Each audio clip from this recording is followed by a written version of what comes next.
I'm not having technical issues, but I'm just trying to get that working. All right. Can you hear me all right? Because you're coming through really clear. Okay. And Paul. Hey, Paul. How are you doing? Yeah, good, mate. Let me just see what's going on here. Bluetooth, that's what I want. It's fine. All right, this should do the trick. Hello? G'day. Can you all talk? Hey, Paul. Hello. How How are you you? doing? There's another Paul. There you go. All right. It's all on. It's all on. It appears to be working. Hey, Paul. How you doing, mate? Very well, mate. Very well. How are you? Excellent. You running the show No, tonight? I'm not doing too badly. I'm running the show because Ads had to go to Shepparton today to watch his son play football. And he's stuck in traffic. So I am the master of ceremonies tonight. Do we have anyone else joining us tonight? No idea. Yeah, I don't know, actually. Yeah, all right. Well, we can get cracking. We'll make use of the time. Welcome. I just thought I would check in with everyone first and see what's going on. You know, how have you been since we last connected? What's working, what isn't working? And I thought we'd dedicate a bit of time to this because, and we've got 3 really good questions that have come through. So thank you for your questions. So I'm going to do my best to answer them based on my my own experience. I can't remember what mine was. Also really good. Okay, let me just remind you of what your questions were. So that's funny. Just close all these windows. This is the thing when you run a webinar, or where's my, here we go. Okay, so Paul, I've done quite a few bus scouts for businesses in the lunch and learn format. Decision makers are not always in the room, but even if they are, what are some of the best techniques to get a follow-up meeting with a decision maker? Pre-event tips, presentation structure tips, value card tips, and after-event tips, all welcome. Many thanks. Callum, yours was, I've recently audited my practice based on the 5 key things to do at each belt level. I've achieved so far, looking good on most, but as green belt, there are 2 I can't balance. How do I cancel all fun and manage my energy platforms without being a selfish prick? So yeah, that was really good. And Adam Callender, who isn't here. Creating and maintaining momentum, keeping all the balls in the air between think, sell, and deliver. So yeah. So Paul Matthews, did you have a breaking question, mate? If I did, it was going to be, how do you keep the plate spinning, which is basically what Adam Callender just asked. Right. As he's asked that, let me just think about another one, and that's more about mojo. So I'm just feeling the roller coaster of not having sold anything firm immersion. Okay. And I kind of feel a bit manic because I've got in the last 2 hours got about 70 or 80,000 in the pipeline, but I'm feeling like I'm on that kind of bust and boom roller coaster. Yeah, so that bust and boom. Wow, that's a good way of describing it. It's just it's kind of how the journey is, but it does get more consistent, more like it doesn't get easier. I think you've constantly got to kind of follow the system, trust the process, and everything kind of has a way of working itself out. But yeah, it's never nice to feel manic, is it? Yeah, not at all. Yeah. So, Paul Farina, why don't we start with you, mate? Just talk me through your question and some of the things you've been experiencing to create context around it. Yeah, so I think I've now done, I don't know, 10 or so bus scouts, particularly going into a business and doing like a lunch and learn. I've used some of the formats of putting the presentation together that I think Cole Fink did on Central. There's a couple of videos there that are quite good. I've put one together with Adam giving me his feedback as well. And generally speaking, I think the 9 out of 10 have gone down really well. Everyone's had a good experience. I've run a few activities. And everyone's been really thankful, and the feedback's been pretty good. I've got consistently better, say over the last 12 months, got better at then asking, whoever's the most senior person in the room, if that was of interest, and is that something that they wanted to go ahead and do, or talk about actually doing a program off the back of it. Once again, generally people are like, yeah, sure, sounds great, Ultimately, there's two parts of the question. One is making sure I'm maximizing the appetite for my work from the experience in the bus scout. And then when it comes to the actual decision making, is there anything else, or what tips could I be doing to warm that person before I even enter the room? And then, of course, anything as far as follow-up is concerned. So there's a bit of before, during, and after, with the during bit being about the participants. Because if the participants are really like, hey, I really want to learn more about this, then that's going to drive a sale. If the decision maker's getting good dialogue either side of it, then that's also going to help as well. Yeah, of course. So it's all I remember Rel Dolan talking once about selling to big corporates and having to do, she does a lot of work with NAB, and she talked about having to do their internal networking for them. Yep. So, for example, she'd run a lunch and learn, or some kind of a bus scout, and I found this quite profound. So the decision maker would hear about it almost like a Chinese whisper. Yeah. And so the strategy became one of actually making sure that the Chinese whisper actually created that enticement. And eventually it was no longer about her selling, it was about her influencing others to sell it for her. Yeah. Right? Yeah. So I think that was a big insight for me in terms of the way that I work with big corporates. And it really is about that ripple effect you're creating.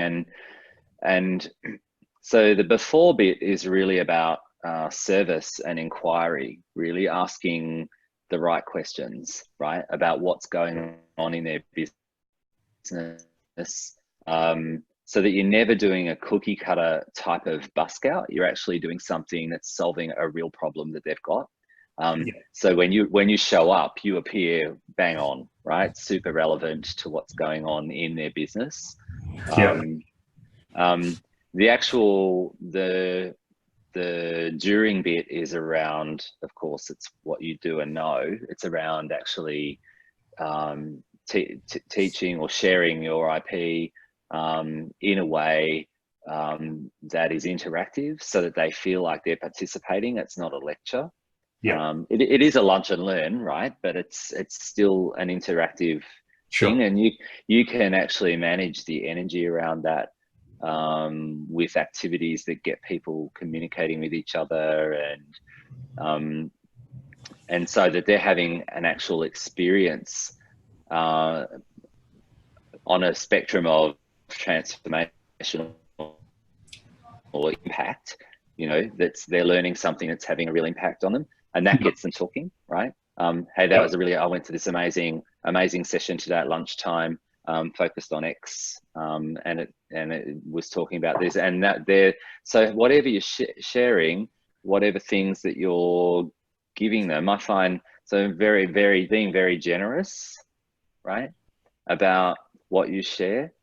Don't be afraid to, obviously don't, give away your hand and all of your IP that you would be running in your program in a lunch and learn that they can then take away and maybe implement themselves or even try to, but I tend to give a lot of stuff away, a lot of, you know, IP in my sessions.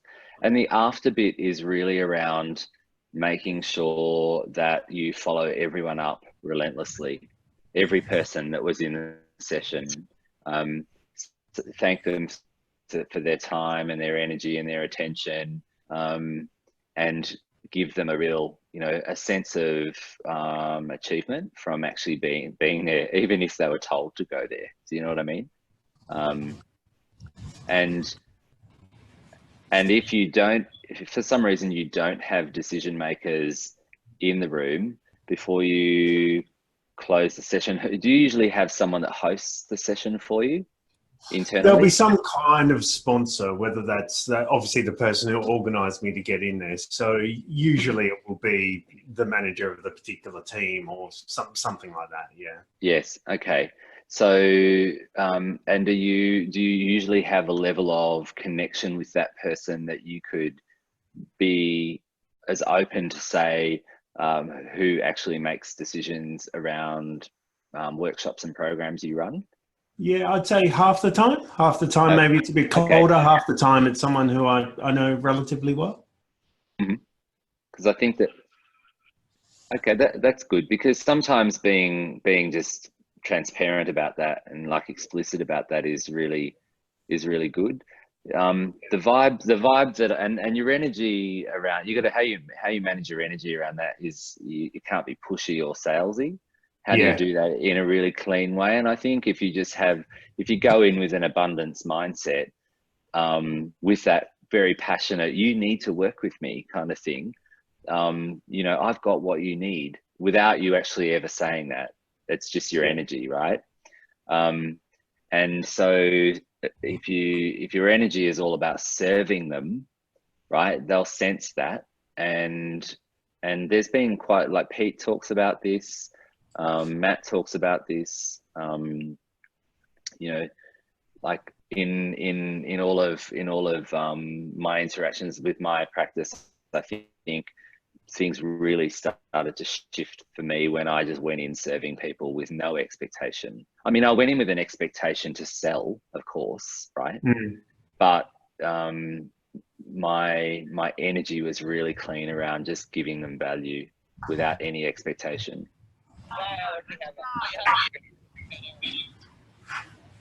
Hello, we've got someone else that's joined. Adam. G'day, Adam. How's it going? Sorry, I'm at the tennis courts. Hello, Adam. You got so I'm shaming. Got an unstable internet connection here. Oh, there you are. Hi, mate. How you doing?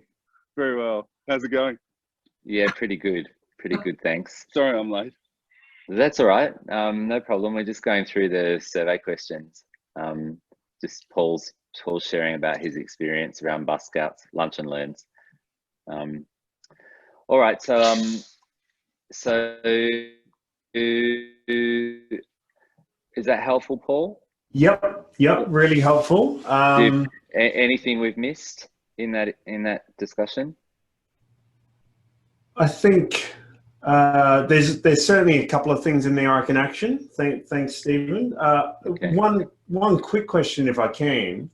Be generous with your IP without giving away the farm.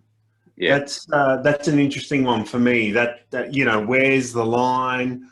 Any examples on where you've been generous and it's kind of been, you know, appropriate? Yeah, so a good example for me is the levels of development that I use in all of my Enneagram work, where I'm talking about healthy mindset and behaviors, average mindset and behaviors, and toxic or unhealthy behaviors. And, you know, it's IP that I've built upon other stuff that's existed for hundreds of years, right? But I find that sometimes it's just good to give it away, like you just share it, because it's so profoundly insightful for people around, you know, like we can never take for granted the simplicity that we bring, how transformational that can be for other people. right? So a simple diagram of something that has a unique perspective on it, that, you know, that answers the question they have or solves a problem that they're going through, that they're experiencing, can be all you need to do, right? And it can be like a 1% of something bigger you do, that is timely and relevant. Yeah. Yeah. So you're not ever going to give away the farm, but what you're actually going to do is reinforce your own knowledge, like your expertise and your generosity around sharing that with them, right? And I find that if you can even tie that in with other stuff that's publicly available online, you know, different frameworks, perhaps, you know, things that help them, you know, optimize the way they do something or innovate a process, or however it ties into your overall expertise. Yeah. It's like building on the shoulders of giants, which is something that we're taught in thought leaders, you know, to honor, you know, gratitude and grace and all of that stuff, but then build on it, right? You know, so how is it like something they know, for example, right? Okay. Can I jump in there, guys? And I've got a really I'm sniggering because the internet connection here is shocking, and so you guys keep freezing in weird poses. So it's just hilarious. But that's how immature I am. However, yeah, perfect, just like that, because you are frozen, Steve. I reckon what you want to do is almost like it's a fine line between, well, it's a balance between testing some, like Stephen said, you see what resonates with them and almost start to use their language, but just throw out like little snippets of what you've got rather than a complete model, sort of hint towards it. And it's a good idea. And the reason, and I think the way you see that it lands is when they start to ask questions about something that you might have just sort of had up there flippantly as well. So that, you know, you sort of learn what they get engaged with, and it might not be what you're necessarily trying to sell, but if that's what they're into, go with that. Yes. Yeah, it's a great 5 cents worth. It's a great idea. It's a great 5 cents worth, mate. Yep. Thank you very much, guys. That's great. You're welcome, mate. So while you're up, Callum, why don't you take us through cancelling fun and managing your energy platforms without being a selfish prick? Yeah, it's always it's been a tricky balance. So just looking through, went through that book a few weeks ago, and all the five key actions, I guess, at each belt level up to blue belt where I'm at, and they were the two that sort of stuck with me, and because they kind of seem they just jar. So the cancelling all fun, I get. I don't necessarily want to do that. The problem is the managing. There's the cancelling the fun, which actually sort of has a lot of impact on family, and then there's managing my energy. And the way I manage my energy is by going for big long runs in the hills without anybody else. And so it's kind of more time out as well. And given that I travel for my delivery, there's just this, you know, finding that there is no balance essentially, and it's kind of, you know, you can't win. I'm always the bad guy. So that's where it's at. So it's just that sometimes the cancelling all fun makes very little sense to me. And managing energy is I'm kind of good at, but I need downtime, and that downtime is away. So I'm just interested in what other people do, so maybe I can go, and so it's not necessarily advice I'm looking for, but maybe it's more just a chat around, well, what do you guys do, and perhaps I can take some of that on board or create my version of that. Does anyone want to have a go at sharing their thoughts on this, what they do? My instinct is to really ask the definition of fun. You know what I mean? Like, what does that mean? So, you know, I had an experience this week, or over the last few weeks since immersion, where I had a clicking meeting that didn't go very well, and you know, I maybe wasn't doing the activity that I committed to, and I was in a little bit of a funk. And then a mate on a WhatsApp group got in touch and said, "Oh, is anyone up for a game of golf on Tuesday?" I looked at my diary; it was free. And I went and played golf yesterday, and it was the best thing I could have done. I just felt good. Yeah. And I've had a really good day today, and I'm just thinking clearer, blah, blah, blah, blah, blah. Now, yeah, that's fun, but that was actually quite a practical thing to do, you know? So, like, what's fun? Is that stuff that, you know, does actually give to you and give to your practice, or is it stuff that is maybe, I don't know, something else? Yeah, no, good points, Paul. And it's, yeah, my fun is the stuff that nourishes me, absolutely. And so cancelling that is not necessarily an option. When I do, things go downhill. Yeah. But also I think it's, I don't know, because I guess I'm either all in or I'm all out as well. So, you know, I commit to anything 100% or nothing at all. And so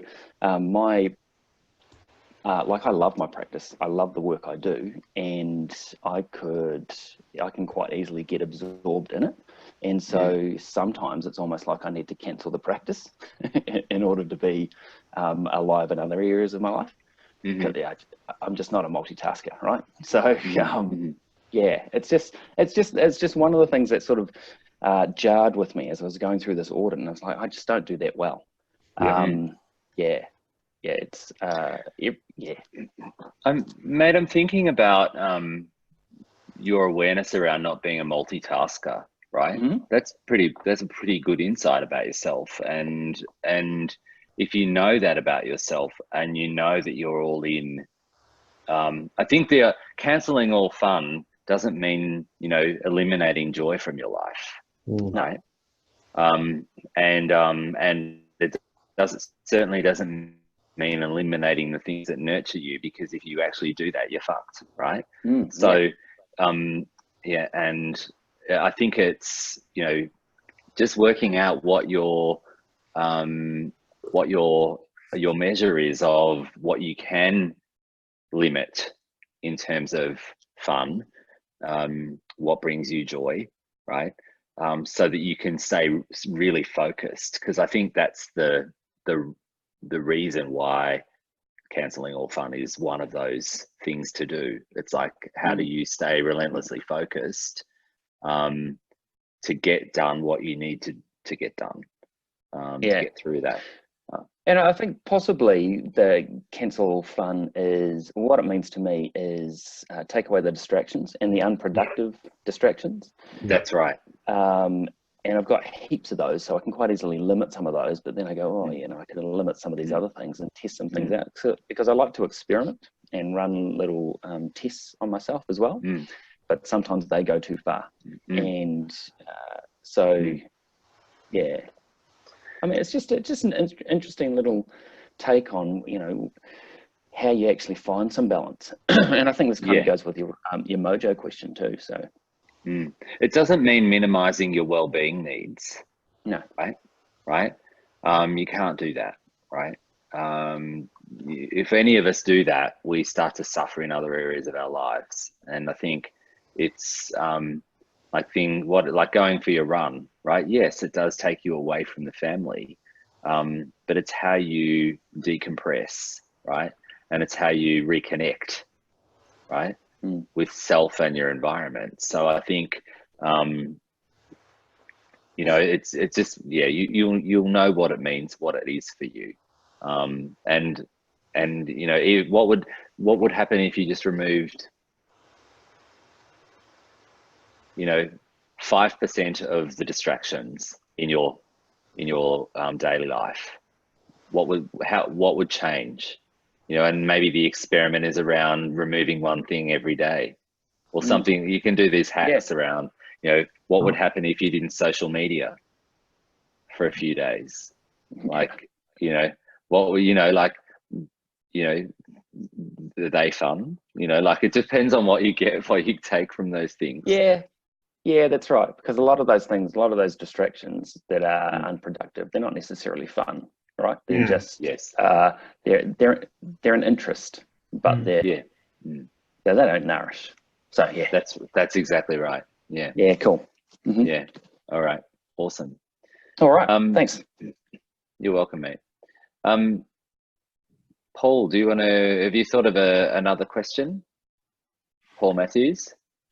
Yeah, my question was kind of similar to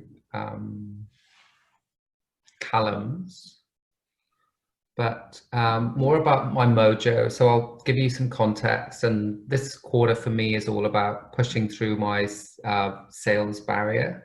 I'm on the sales quest, which is really helping. Yes. And I'm just trying to get more energy around picking up the phone, getting more relentless about reaching out, not taking it personally if I don't get a response, or if I get a no, not now. But and aside from that, I'm very motivated and satisfied with my thinking stuff, and I'm really happy with my delivery stuff. So I'm finding it hard to stay motivated when I'm not selling, if that makes sense.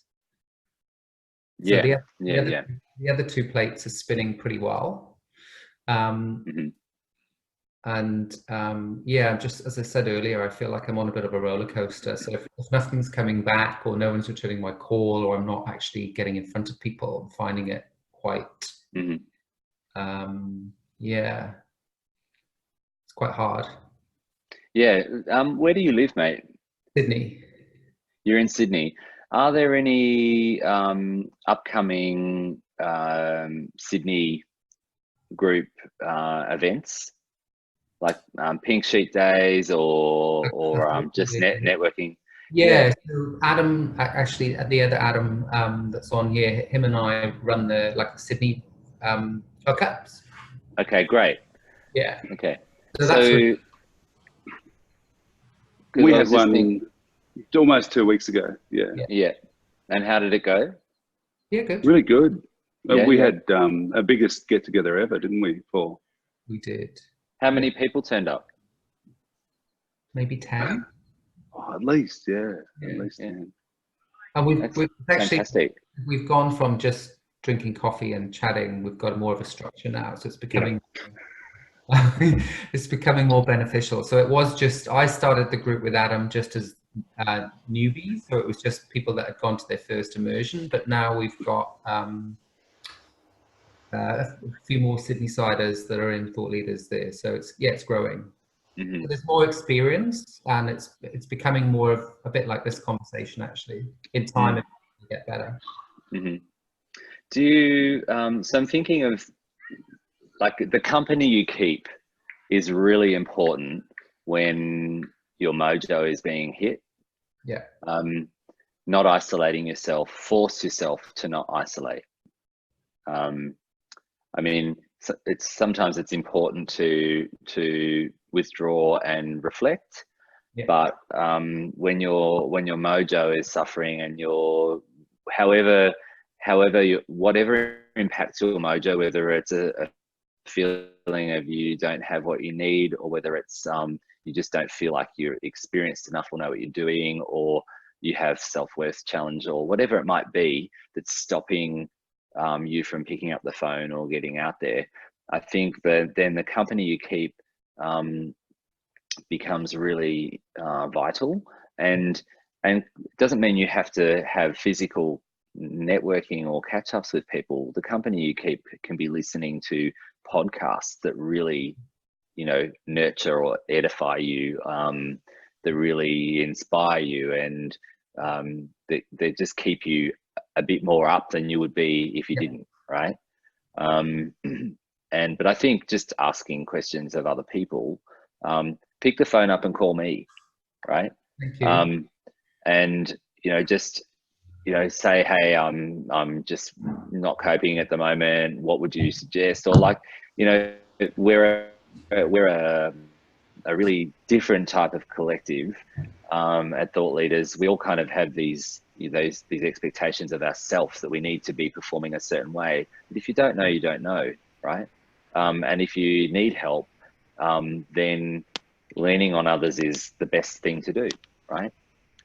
Because you're actually not alone, right? Yep. This is the thing, right? So just, if there's something that's affecting your mojo around you being isolated or not having what you need, then just find a way to connect. That's what I'm saying. Thank you. Yeah. Hey, Paul, can I just jump in there with your question around, so like your mojo, you talked about your mojo at the start, and your putting up or making calls or not making calls, and you listed off a few other things which I cannot remember, but do you know, like, is one of those things a more of a barrier than the others? Like, is one your biggest hang up, or is there anything in there that you find you're most averse to doing? Just the calls. The calls, so actually picking up the phone and making them. Yeah. Callum's got a PhD in that.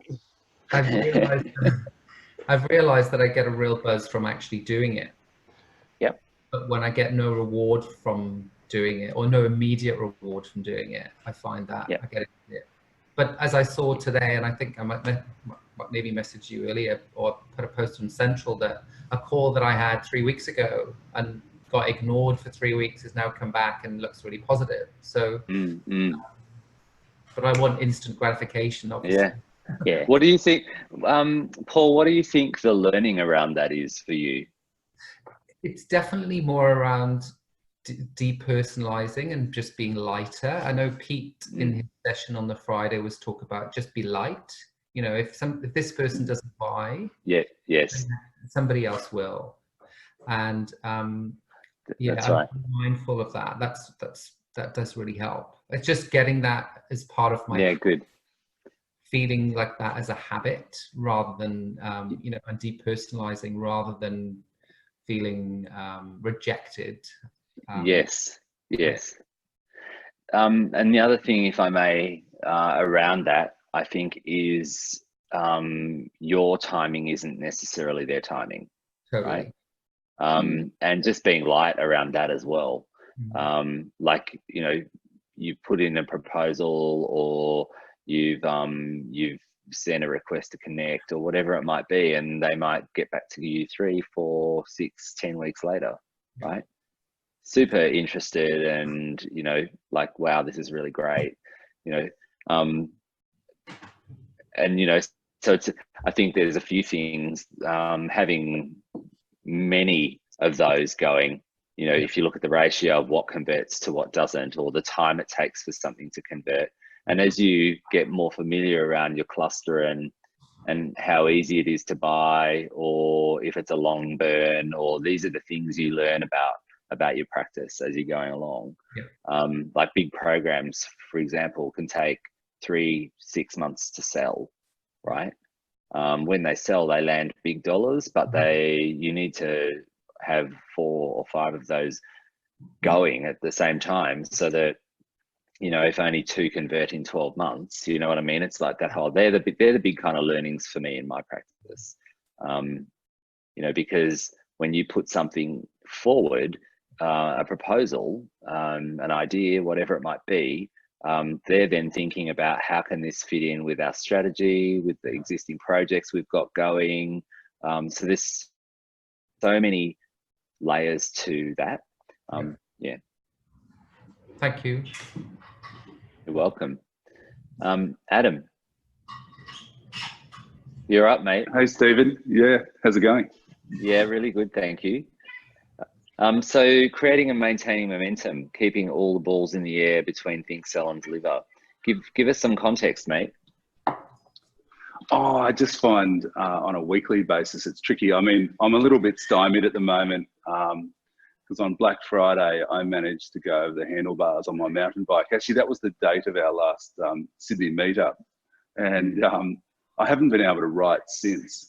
But just simply because my hand was Wow. my hand and my right side got the brunt of it as I came off the bike, but. So it's interesting though, but I'm back on delivery this week, and Yes. it is tricky to keep that focus up with managing the three aspects. And yeah, I find it probably is easy for me to put off the selling particularly, but it's just I think this month my struggle has been around just getting my white paper done. So okay. But I think on the pink sheet side, post immersion, fired up pretty well. Happy with the delivery side. I've been having a lot of fun mentoring particularly, which I hadn't really, I don't know, I probably didn't have a lot of self-belief on the mentoring side, but really enjoying that. Yeah, good. So, good. Yeah. Mate, do you think are you a thinker, worker, or a hustler? Thinker, yeah. You're a thinker. Yeah. Okay. Did you go to Pete's session? Yeah. I did. Yeah. Yeah. I did. Yeah. So I routinely And what was your biggest insight from that? It's a good question. It was similar to sessions perhaps that I'd done before.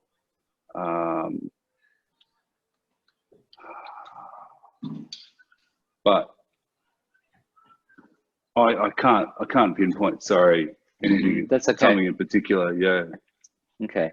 So what's in terms of selling, what do you think your biggest blind spot is? What stops you from picking the phone up, scheduling meetings, like? Oh, for me right now, it's mainly this sort of progress with getting the white paper done and then rolling that out to my 20 prospects. So I'm pretty ready because I've been actually doing research with the prospects.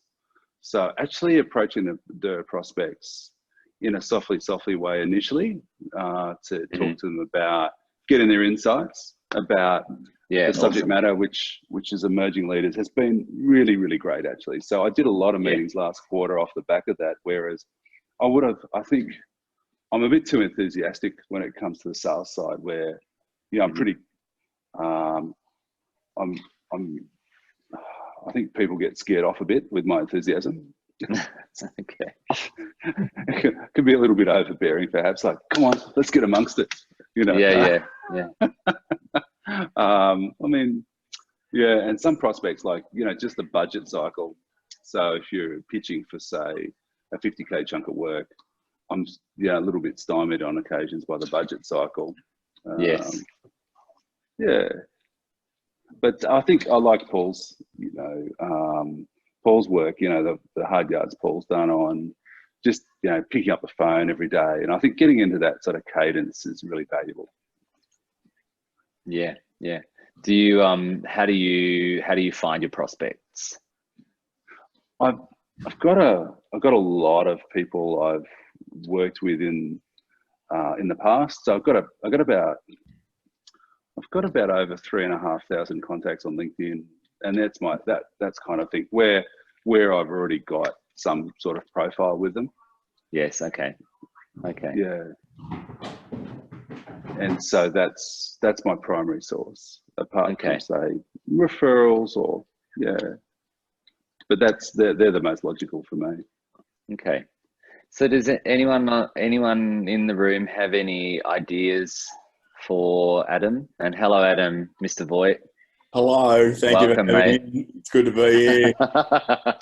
Well, I'm bleary-eyed. It's 6 hours in the car today, so I do apologise. I don't know whether Stephen mentioned I drove to Shepparton from my home today and back to watch my son play a game of representative football.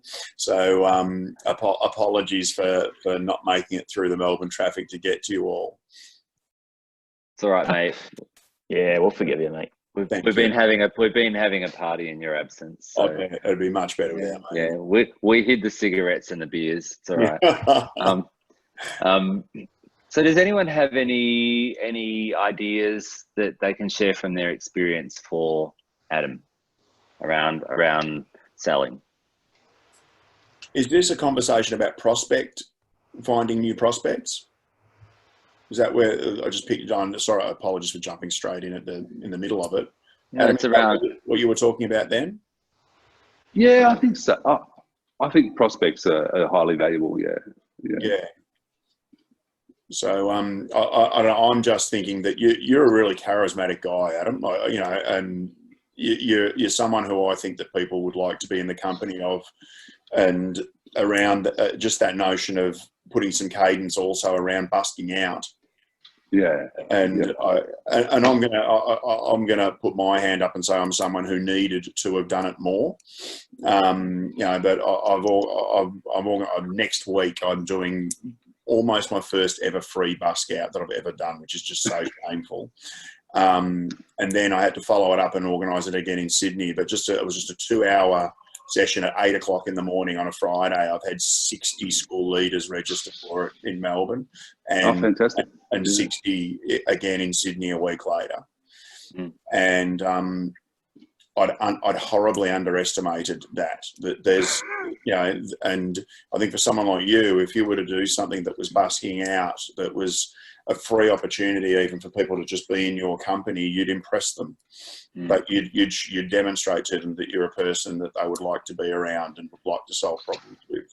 So it's just a thought. Yeah. Thank you. Thanks for that feedback, Adam. Cheers. Mm. There's something about the busking out, isn't there, in terms of we were talking earlier, Adam, about around busking out and just the generosity around it, what to give away versus what to retain. Callum talked about, sharing a bit of a model, not the whole element, just to and I think the generosity and just, making buskouts super interactive, to really lift the energy and get other people contributing. I think that, I was listening to that thinking, wow, I need to lift my game around that. I think, and just everything comes back to habits, right? So I was talking to Amelia, my business manager, today about let's just religiously lock in the last Friday of every month at a location to do something on a topic related to my core IP, right? And I don't care if one person turns up, right? Because it will eventually build, right? And I think we've just got to get over ourselves a bit. The fear of being rejected. I don't think that ever goes away. I think, and I'm included in this, I think we choose ways to bring people in as prospects that we're comfortable with. Yeah. And it's dumb because the ones that we're comfortable with are the least likely to bring people in. Yeah. Or buy from us. Yeah. So it's that's why I think you've tapped into something important there, Stephen, around the generosity bit. Is that whenever you're feeling a bit too salesy, or you're picking we're relying on email or something like that, is to genuinely just get generous. But be of service for no other reason than to be generous, and people are genuinely attracted to that. Yeah. So the context of that generosity was around we were answering Paul Farina's question around things he could do to get to the decision makers, and we were talking about ripple effects around almost doing, and I use an example of Rel Dolan talking about her experience with NAB and getting them to do the networking for her, right? So that she would eventually the Chinese whisper would eventually get to the decision maker. yeah, so there was a few things we were talking about earlier around that. But the essence of it was about generosity and being attention out, clean and not salesy, just giving. Yeah. Yeah. So we're at 7:44. Adam, did you want to do your thing, mate? Did you want to kind of take it from here, or? No, actually, I'm really happy for you to continue. All right. I don't want to make any assumptions about where you're at or who's spoken. So we'll do role reversal, Stephen. You're running the show and I'm shotgun tonight. Oh, and, nice. If you're good with that. All right. Yeah, because I don't know who's spoken and whose questions we've answered. So I'll chip when we, if I think I can. So we've actually covered everyone's questions. And I think, yeah, I had something, guys, that I prepared tonight, really just thinking around our shadow patterns and beliefs, the things that we kind of deny about ourselves, or the things that we're unaware of that actually get in the way of our success. And I thought if it's helpful, I thought I could share with you a drama triangle activity around identifying, how the roles of hero or rescuer, victim, or perpetrator, blamer get in the way of us actually just doing the work, like the excuses we make. So do you think that would be helpful? Because if you think that's helpful, I can spend 5 or 10 minutes looking at that. Yeah, hell yeah, go for it. I'm up for that. Okay. Yeah. All right. Let me just get my shit together here and work out how to share the screen. I do have the file now. All right, so that's there, and then I've got to go here. I'm trying to hide the really messy screen. Share. All right, it's coming up. Here we go. Actually, I can put this into, if I put this into play mode first, and then just give me a sec. All right, I've actually never done this on a multi-channel thing. Here we go. Just show, mate. It's just seamless. Yeah, cool. Okay. All right, share that. All right, share. All right. Yeah. So, can you see that? Yep. Yep. So this is not my IP, but I've built some stuff on top of it around personal reflections. I use this in part of my high performance cluster, looking at creating awareness of our patterns, so the things we know about ourselves, but also the things we don't see about ourselves that get in the way of our relationships and our success, ultimately our freedom, our joy, and our success, right? So the question is really, what's really going on in me? So this is Cartman's drama triangle. Cartman first created this, and it's been evolved. You may have or may not have seen it. It's just, there are so many variations of it on the internet now, but it works around these key roles of hero or rescuer, victim, and blamer or perpetrator. So if you look at the first one, let me just drive into this. So when you're a hero, some of the things that, it's not necessarily going in to save the day, but when you don't, if you feel like in considering all three of these roles, the question is, where and how do I play them, right? And do a bit of an activity around when you play the hero, when you play the victim, and when you play the blamer. What's going on in you when you're playing those roles? And how is that actually stopping you from thinking, selling, and delivering, right? For me, it's around the stuff that gets in the way of me selling is blaming or being a victim, and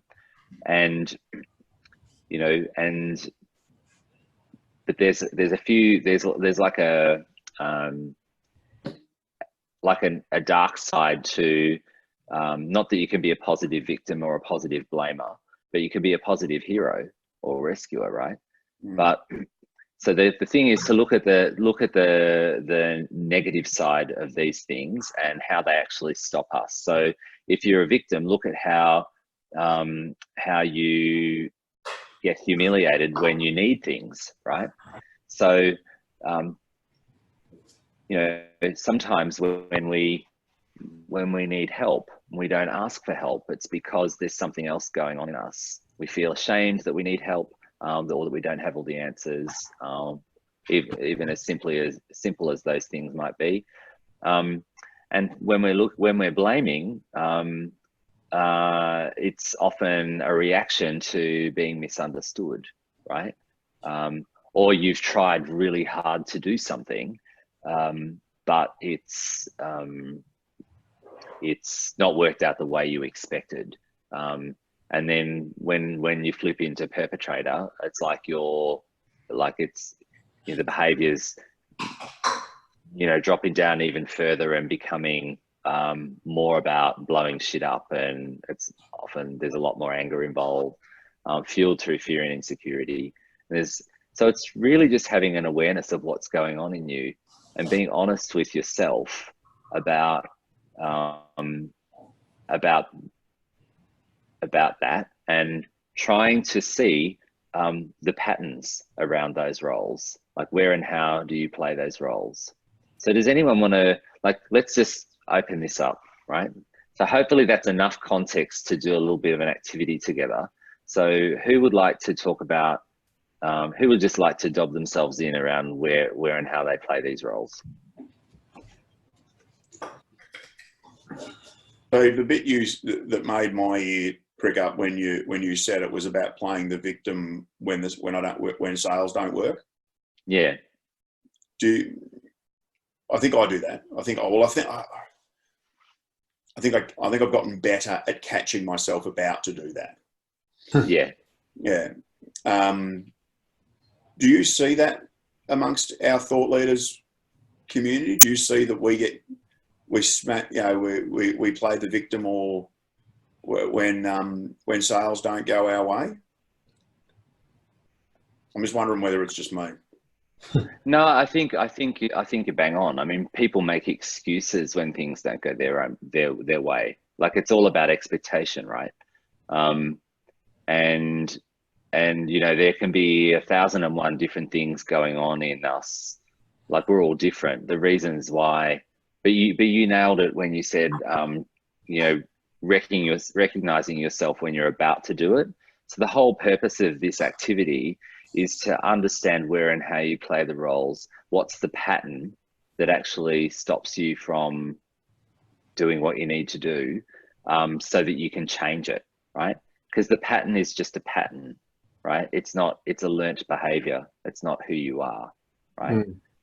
So you can change your patterns. Yeah, but I see a lot of stuff.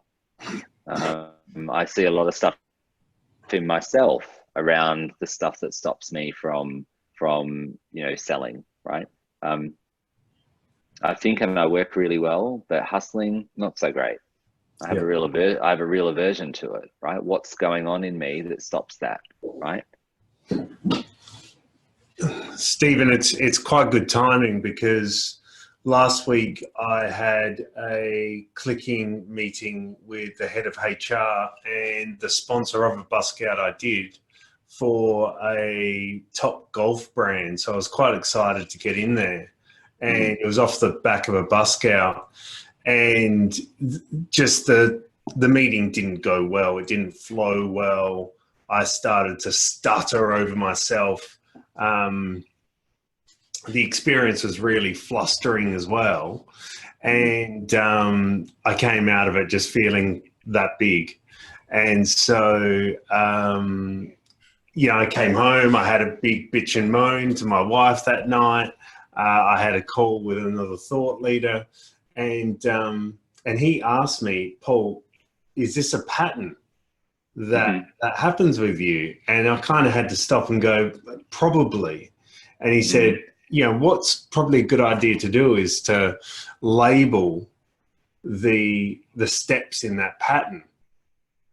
So I did that. And I've got it here. It's that when this sort of thing happens, it's usually a scattered start, which then leads to me tripping, which then leads to a wreckage. And the wreckage is when I start to really beat myself up quite harshly. And then I go into recovery mode and get back to balance. But how that then affects me with my selling is that that leaves an imprint of a negative experience. And so I'm shit scared of going through that experience again. Yeah, it's like, it almost becomes like an unconscious residue, doesn't it? Yeah. So I think I almost, when things start to not go so well, I think I overcompensate by going into hero mode. Then when it doesn't, when that doesn't do the trick and things don't go too well, I definitely go into victim mode, no question. And then I go into whinge mode, which is probably blamer mode, really, where I'm blaming myself and all the different stuff I could have done. And then once I've got that out of my system, then I kind of rebalance and I'm out of the drama triangle. Yeah. Well, that's awesome, mate. Thank you for sharing. So do you feel like you, so you go into hero mode to try find your equilibrium again? That I think it's an conversation. It's a defense mechanism. Right. So so it's self-protection. Yeah. Okay. Yeah. So and how long does that whole cycle usually take for you? Good question. I think it's probably the first say 3 steps would happen pretty quickly, like immediately. Then that wreckage and recovery could even take a couple of days, I reckon. So the question then I would have is what can you do to diffuse that pattern beginning? I'm glad you asked, because I've written this down. So great. You know, the things that really counteract this is to set up the shop is something, an idea someone else gave me. So that's comes back to what you shared with me earlier about setting up the bus scout, is making sure that I'm getting in touch with the prospect beforehand to ask, how is this meeting going to be of best value to you? So that I go in knowing what to deliver to this person in this clicking meeting.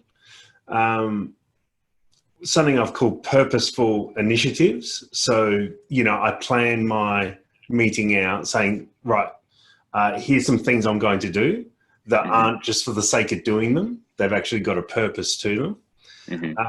And then something that I got from Cole mentioned it in his webcast last week was about choosing state as well.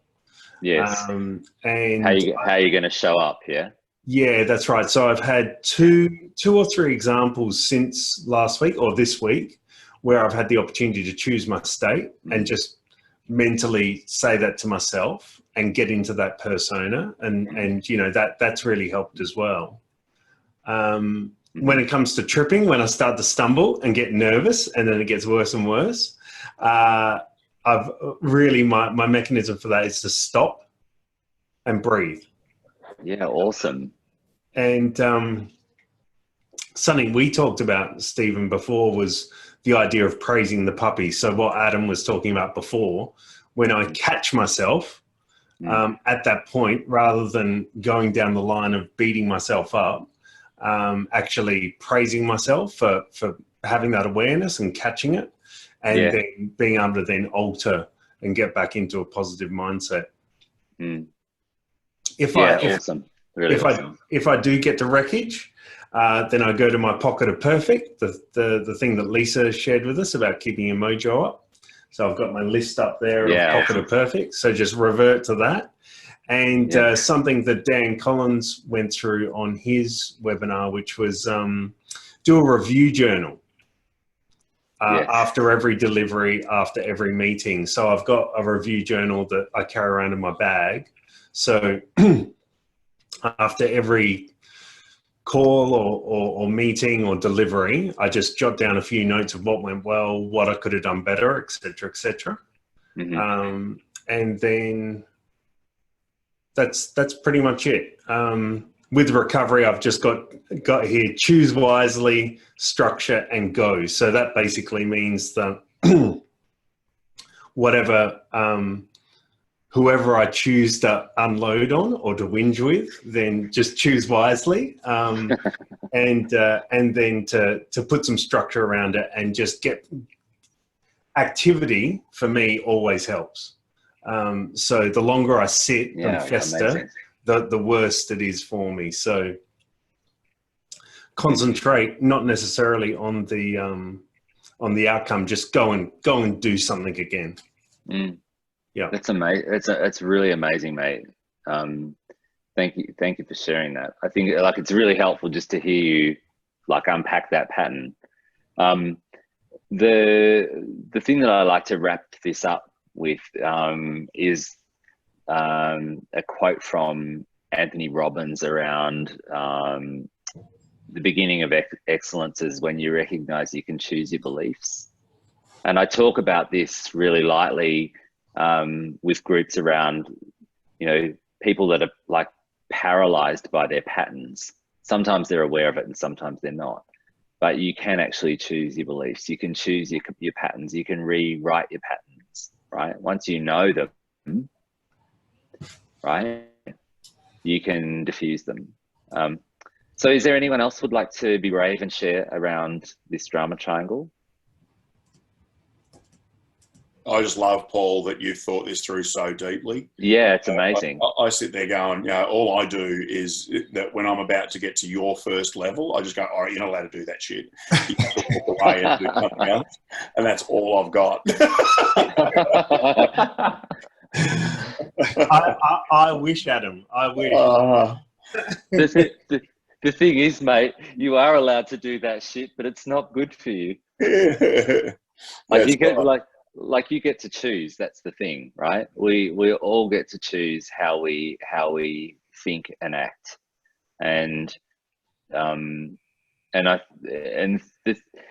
where this work goes for me and how I help around this work is really helping people to connect with trauma that's happened to them,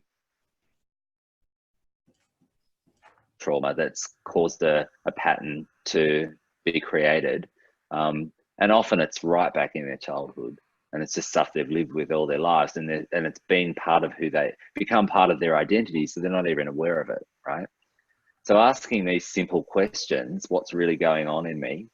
How do I play, when I consider the roles of hero, victim, and blamer, where and how do I play them? It can change your life, right? Very simple.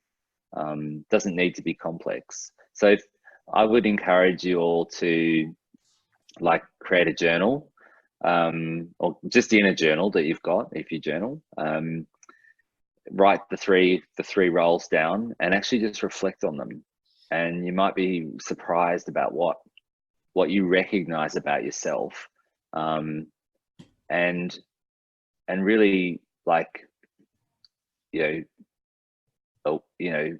real growth actually begins when we stop bullshitting ourselves, right? So yeah, my encouragement for tonight is don't bullshit yourself. and just just be honest about all of this stuff, but I think context is really helpful, applying it to how it's getting in the way of you doing the work in your practice, right? How is it stopping? How are these roles stopping you from thinking, selling, and delivering? I think if we bring it back to that, that's actually probably the really important part. But you'll find that when you start to unpick it, it really, it has far greater reaching impact into your personal world, to the point where it can change how you communicate. It can change how you engage, how you trust in relationships, and so on. There's so many ways that it plays out. Are there any questions? Wow, I don't know what to do now. Like, thank you all for a wonderful evening, and anything unsaid, anything unasked. Yeah. Before we finish. No, I'm good. I just like that the last call you had there, Stephen, about just don't bullshit yourself. I think we can play a big game of that, and that can be a lot of procrastination around around calls or around uploading a pink sheet, which I haven't done for 9 months. Anything like that. So yeah, good call. Cheers. A good call from a master of denial. Right. So I'm being completely transparent. You know, when we stop bullshitting ourselves, you know, the real work can begin. Yeah, there's a lot of scripts we run, isn't there, that we just sort of accept as being true as part of our work. And that's it. About, you know, realising that you can choose your beliefs, is realising you can rewrite those scripts that we keep running, that we keep saying to ourselves and to other people. It's just saying no. There's actually some better work on the other side of that script, so change it. Yeah, that's exactly right. All right, let me just stop this share. And I think I think Adam's still on the call, but we can't see him. I think we've lost him. That's right. Sorry, I'm on the move. I had to just kill the video, so I don't make you seasick. All right. Okay. No worries, mate. All right, guys. Well, look, thank you so much for your participation tonight and for showing up. It's awesome. I've really enjoyed connecting with you, and holding forward tonight. Thanks, Adam, for letting me do this, mate. It's been really great. No worries. Thank you for allowing me to arrive late, gentlemen. Appreciate it. All good. Thanks, guys. And if you have any questions around that, if anything pops up around this drama triangle for you in the coming weeks and months, just ping me a message, okay? Happy to talk it through. Yeah. All right. Thank you, everyone. Thanks, Stephen. Thanks. Cheers, all right. See Thank you so much. Cheers, everyone. Take care. Thanks, Stephen. Wow. Bye. Bye.